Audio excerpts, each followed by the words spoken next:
नमस्कार, मेरा नाम प्रियंका है। अज्ज भुग्गे दा बरत है। तुसें सारें गी भुग्गे दे बरत दियां मती मुबारखां। सकट चौथ इक म्हत्तवपूर्ण हिंदू पर्व है जिसी डुग्गर देश च भुग्गे दा बरत आखदे न। इस बरत गी माघ माह् दे कृष्ण पक्ष दी चतुर्थी तिथि आह्ले दिन महिलाएं रखदियां न। इस दिन श्री गणेश जी ने देवताएं दी मदद करियै उं'दे संकटें गी दूर करी दित्ता हा। जिस दे बाद भगवान शिव जी ने गणेश जी गी आशीर्वाद दित्ता हा जे अज्ज थमां इस दिन गी लोक संकट मोचन दे रूप च मनांग। जेह्ड़ी बी महिला इस बरत गी रखदियां न उं'दे सारे संकट दूर होई जंदे न।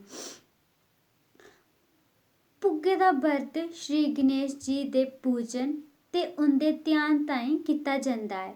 इस दिन उं'दे पूजन दा विशेश म्हत्तव होंदा ऐ। एह् बरत माताएं अपने पुत्तरें दे लम्मे उमर ते उं'दी खुशियें आस्तै रखदियां न। इस दिन लोऽ लग्गने शा पैह्लें महिलां सरगी खंदियां न। दिन च तिल गुड़ आह्ला भुग्गा कुटदियां न ते फ्ही इसदी गोल आकार दियां पिन्नियां बनांदियां न। भुग्गे च तिल गुड़ सब्ज इलायची ते खोआ पांदे न। हून आई एह्दी पूजा कि एह्दी पूजा कि'यां करदे न।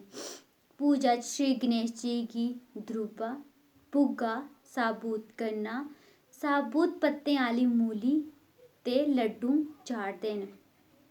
पूजा करने परैंत्त चन्न गी अर्घ देइयै महिलाएं जल ते फलाहार दा सेवन करदियां न।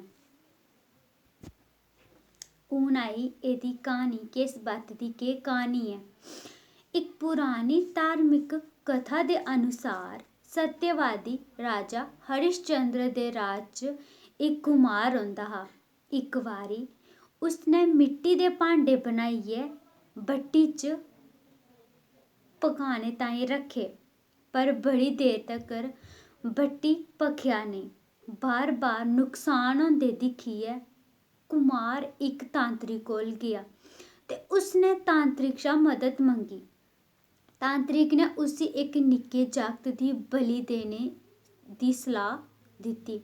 दुए दिन कुमार ने इक छोटे बच्चे गी उसदी मां दे विरोध दे बावजूद भट्टी च सुट्टी दित्ता ते भट्टी गी ढक्की दित्ता।